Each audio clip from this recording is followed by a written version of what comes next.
परंतु गर्हा करने के पहले ध्यान देना, गर्हा किसके सामने करने को कहा आगम में? गर्हा करने को कहा तो मात्र आचार्य परमेष्ठी के सामने। बहुत अधिक विचलित मन हो रहा हो तो श्रवण श्रवणी संसारियों के बीच में कर बैठे, अनर्थ हो जाएगा, अनर्थ हो जाएगा।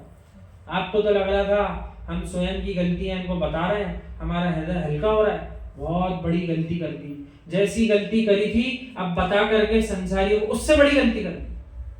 आप तो अपनी गलती सुधारने के भाव से बता रहे थे, अब वो पूरे नगर में आपका डंका पीट के आपको इतना अधिक बदनाम कर देगा कि अब आपके भाव समझ नहीं पाएंगे। इसलिए मात्र अपनी यदि बुरे कर्मों की प्रक्षालन का भाव भी हो तो एकमात्र उपाय बताया, आचार्य भगवंतों के पास चरणों में जाकर निवेदन करो कि सबसे ज्ञानी धर्मात्मा जीव आप हैं, जो हमारे दोषों का निवारण भी कर देंगे और किसी से एक शब्द भी कहेंगे नहीं।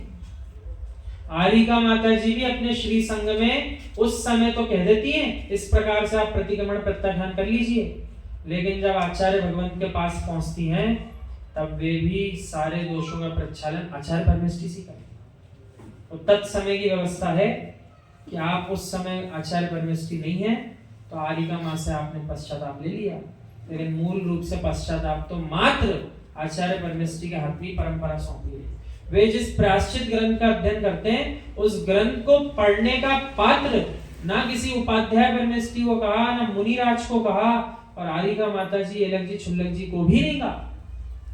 मात्र आचार्य परमेष्ठी ही उस ग्रंथ का अध्ययन करते हैं, या फिर जिसको आचार्य पद देने ही वाले हैं उन्हें बंद कक्ष में उस ग्रंथ का अध्ययन कराते हैं। उसके अलावा मुनिराजों को भी पढ़ने के लिए निषेध है उस ग्रंथ का। एक दिन आचार्य श्री कह रहे थे, हमने तो आचार्य पद भी इसलिए भी स्वीकार कर लिया, बोले नहीं तो जो प्रायश्चित शास्त्र है वो पढ़ ही नहीं पाते, उसमें क्या लिखा है पूर्वाचार्य, बोले वो भी हमको पढ़ना था, इसलिए जब गुरु ने कहा आचार्य पद दे रहे हैं तो बोले फिर हमने स्वीकार किया कि चलो अब वो ग्रंथ भी पढ़ने का अवसर आ गया जो किसी अन्य को पढ़ने को नहीं मिलता। और एक आचार्य परमेष्ठी को यदि आवश्यकता उस ग्रंथ की तो दूसरे आचार्य परमेष्ठी के माध्यम से, बहुत सूक्ष्म ज्ञानी जीवों के माध्यम से एक स्थान से दूसरे स्थान पे वो ग्रंथ बहुत मूल रूप से पहुंचाया जाता है कि जिन आचार्य के हाथ में सौंपना है उन्हीं के कर कमलों में पहुंचे, बीच में कहीं खुलना नहीं चाहिए। और ऐसी चेष्टा किसी को करना भी नहीं चाहिए। कभी अवसर मिले ऐसा आपको करने का, कभी गलती नहीं करना, चलो खोल के देख लेते हैं क्या लिखा है, ऐसा नहीं करना। गुरु और शिष्य का श्रद्धा श्रद्धेय संबंध होता है, माता पुत्र का, पुत्र पिता का राग का संबंध है।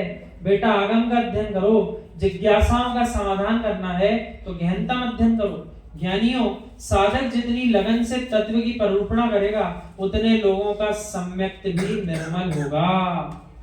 ज्ञानी जीव कैसे होते हैं? आचार्य श्री इतनी सुंदर काम करते हैं, जगत के जीवों को ज्ञान देने के लिए वे विद्वानों की संगोष्ठियां कराते हैं। अभी अभी एक संगोष्ठी पूरी हुई है सागर जिले में, बिल्कुल अपनी हुई 2 दिन पहले, 25 और 26 तारीख। तो आचार्य परमेष्ठी इन विद्वानों को बुला के संगोष्ठी क्यों कराते हैं? इसलिए कराते हैं कि वे विद्वान है जो समाज के बीच में रह करके आगम तत्वों को परोस रहे हैं, सारे जीवों को उसका ज्ञान करा रहे हैं। इसलिए उन विद्वानों की महिमा को भी बनाए रखने के लिए आचार्य भगवान विशुद्ध सागर जी उन सबको समय समय पर बुला करके हर वर्ष अलग अलग विषयों पे संगोष्ठी कराते हैं। ज्ञानी जीव हो उसको किसी प्रकार का संकल्प विकल्प नहीं रहेगा कि मैं मात्र आचार्य परमेष्ठी से ही आगम सुनूंगा, मैं उपाध्याय साधु से क्यों सुनूं, या वो यूं नहीं कहेगा मैं मात्र श्रवणों से ही क्यों सुनूं, किसी ज्ञानी विद्वान से क्यों नहीं सुनूंगा। जो ज्ञानी होता है उसको तत्वों का अभ्यास करना हो तो ऐसा भेदभाव नहीं करता, वो तो ये देखता है शुद्ध तत्व की परूपणा कौन जीव करके कर रहा है, हमें तो मात्र शुद्ध तत्व को हंसवत दृष्टि, कैसी दृष्टि? हंस के समान। हमको तो मात्र अपना दुग्ध ग्रहण करना है, पानी से हमको क्या करना, पानी अपना काम करे वहीं रह जाएगा, दुग्ध ग्रहण करके हम चले जाएंगे। हंस आत्मा, इसलिए आगम में संज्ञा क्या दी ज्ञानी हो? हंस आत्मा। क्या संज्ञा ये? हंस आत्मा, ऐसी पवित्र आत्मा जो सारे दोषों को, विकारों को वहीं छोड़ देती है और मात्र शुद्ध तत्व को ग्रहण करके अपना काम पूरा कर लेती है। यदि तुम सच्चे जैन हो तो भूलकर भी पिता से धन संपत्ति के लिए झगड़ा नहीं करना, हिस्सा मत मांगना, प्रेम से मिले उसे ले लेना, नहीं तो कुछ नहीं, तेरे भाग्य का कोई छीन नहीं सकता। हे ज्ञानी, जिसको भाग्य पर ही भरोसा नहीं, जिसको भगवान पर भरोसा नहीं, वही दुनिया से भीख मांगता है। जिसको ये बात समझ में आ जाए ना, जीवन में जितना कम मांगे या बिल्कुल नहीं मांगे, उतना ही महान अपना जीवन है। वो किसी से नहीं मांगेगा और कुछ भी नहीं मांगेगा।